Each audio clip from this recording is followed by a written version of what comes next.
You've probably seen the videos with the title, "How would I learn how to code if I had to start over?" Because once a certain topic or title has success on YouTube, everyone's gonna make a video on it. This is how I would learn to code if I could start over. Learning to code is one of the best things you can do. And if I could go back in time, this is exactly how I would do it.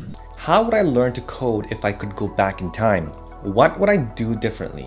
Here are the 10 things I would do if I could start over again. So this is the video that I wish that I had when I was starting off and how I would learn coding if I were to do it all over again. So in this video, I'm going to tell you guys how I would learn to code if I were to start completely over from scratch. All these videos of how I would do it if I could start over, they're all subjective. And while some of the information is very valid, the truth is that all of that information has already been out there. People are just making entertaining videos in order to capture your attention and get you to watch their videos so they can get views and likes and make a little bit of money. So yeah, I've done a line or two in my life. Wait, not like that. What the?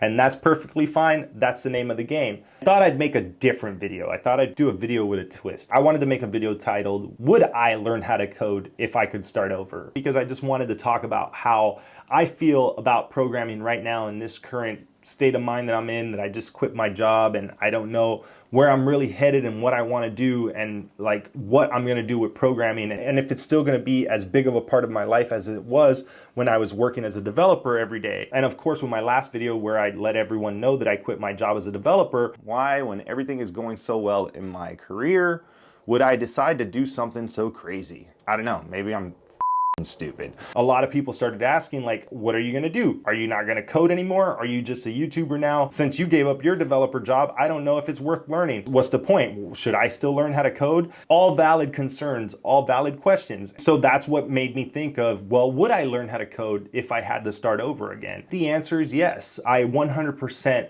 would, in fact, learn how to code again. And what I would do differently? Nothing, because everybody's journey is different. I would do the same exact thing I did. I would try to learn how to code self-taught, and I would keep working on it until I figured it out and got hired. And that's the secret to success. The thing about learning how to code is it brings you so many opportunities outside of just working as a programmer.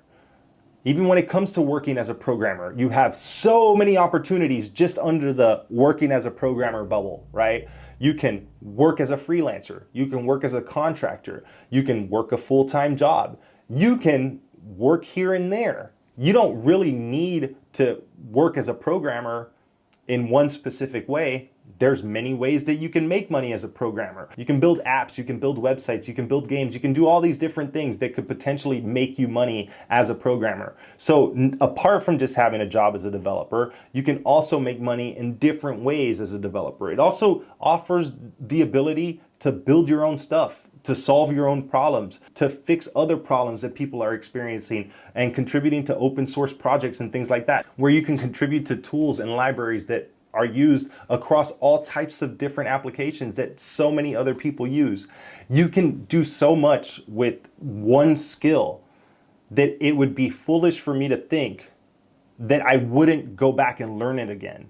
And if I didn't know how to code right now, and I was trying to figure out a way to learn something that can bring me money and just bring me more value and make me a higher valued person when it comes to jobs and when it comes to being an entrepreneur or building my own business. Programming and learning how to code can make you better at all those things and bring you so much more value in so many areas of your life. There's no reason not to learn it. And the fact that there's just so much that you can do with it. Why wouldn't I learn how to code? Let's be honest, if I didn't learn how to code, I probably wouldn't have a successful YouTube channel because it's based around that. And just knowing that I have the security blanket of going back to a software developer job because I have this skill and because I've done it for so long and because I went out and learned it, that I could always get another job. I can always make money doing this. I know that I can always have something that will bring me in more money than just going and working a regular job. Even more than just going and working a good paying job, because software developers make so much money, it's ridiculous. I literally quit a $138,000 a year job because I was bored. Maybe I'm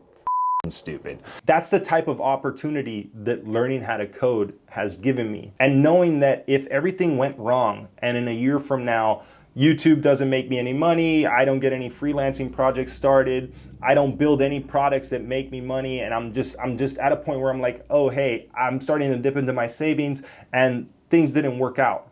I can always go back to working as a developer.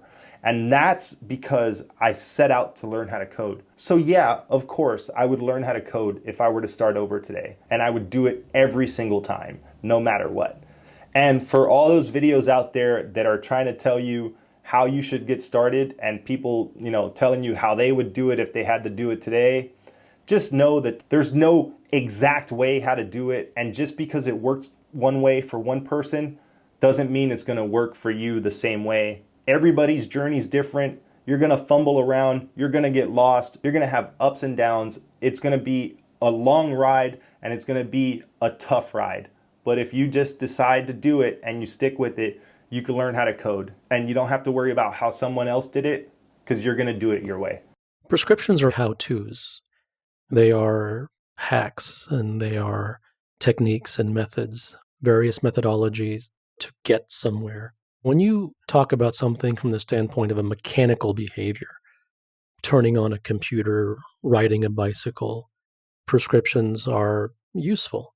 The problem is that whenever you venture into the realm of art in any form, be it in business or sports or even in the setting of finding peace in your life or freedom or arriving at enlightenment or all of these so-called spiritual pursuits, those things cannot be prescriptionized. If you attempt to prescriptionize them, what happens is the prescription becomes the new God. You begin to try to live up to the prescription. In the beginning, you had a place to go. I want to go to X. Then you introduce an intermediary, the prescription. This is how you get to X. Then what will happen is that your mind will begin to focus upon the intermediary. In all domains, you have many people who do great things. If you take what those people did and you write a book and said that these people did X, if you follow that, you will not become them. You will not. I've found business biographies to be useless for building a great business. They're good for inspiration. I can read Steve Jobs' bio and be inspired, but I can't be Steve Jobs. And if I want to be amazing at something, then I have to find my own way there. When you're first starting something, it is actually a mechanical endeavor. You're just figuring out how to drive a car. But when you're trying to figure out how to race it around a track faster than anyone else, then all coaches and techniques and prescriptions have to fall by the wayside. And you are at the edge of the art. That's correct. Now, the problem is conditioning. When there's only been one loudspeaker in a person's ear for his entire life, then that is his norm, and that is the only language that he knows. That paradigm of how to is so embedded inside the culture.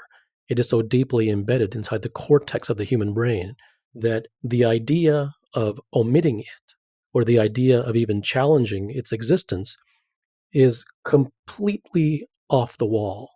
It is so otherworldly and antithetical that it takes years to even get to the point where the idea of prescriptions being a impediment to whatever that you seek begins to dawn.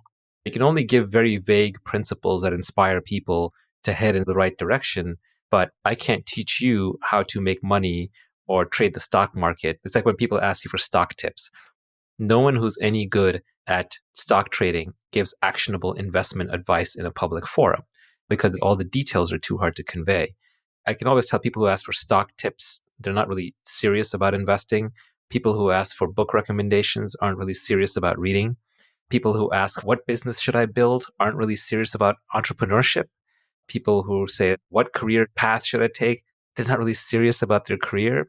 When someone's asking for a how-to in anything, they aren't actually that serious about it. If they were truly serious about it, they would figure it out. But then that leaves the paradoxical question, well, how do I figure it out? Take the person who, quote, made it and became world-class in whatever he did. If he went back and retraced his steps and did everything again the same way, but this time he did it by mimicking himself, he would fail. Even he wouldn't be able to do it. What has to be understood is that where greatness comes from, it's a very murky affair. It is nonlinear. It is unpredictable. Perhaps nature and the universe set it up this way, that you have to jump in. And once you jump in the soup and you're being bombarded through all sides and you live in confusion and you have no idea which way is up, if the obsession is there, then what happens is through some messy process, you find a way. You see light at the end of the tunnel. You forge a path through the jungle. That was not done according to a how. You were flailing the entire time. So there was no how to flail.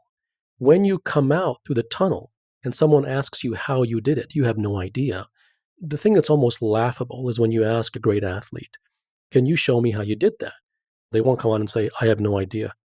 They will provide you with some semblance of an answer, which is a non-answer.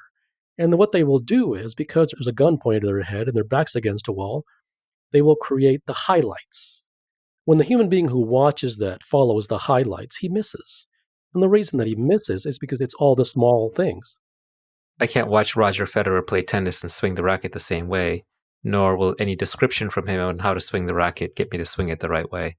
Then we go to intellectual efforts. We start asking Warren Buffett why he invested in a company, and there he can try and create a mental construct as to how he thinks and how he invests in the company. But there are just as many details to Warren Buffett's activities when he decides what to invest in and how he lives his life and how he thinks, as there are to Roger Federer's body running around a tennis court hitting a ball. The details are not transmissible. They're not copyable. You can be inspired to try it yourself, but without that sincerity, that obsession, you won't get there. Not only are the details not transmissible, the details are not even knowable. So Warren and Roger don't even know it themselves. Absolutely not. No great artist knows. The things that you do greatest are the things that you know not how you do them. I would argue that you're not even there when you do them. You're not consciously thinking about it. With all that said, I hope this video was helpful. If you enjoyed this video, make sure you hit that like button, and I'll see you next time.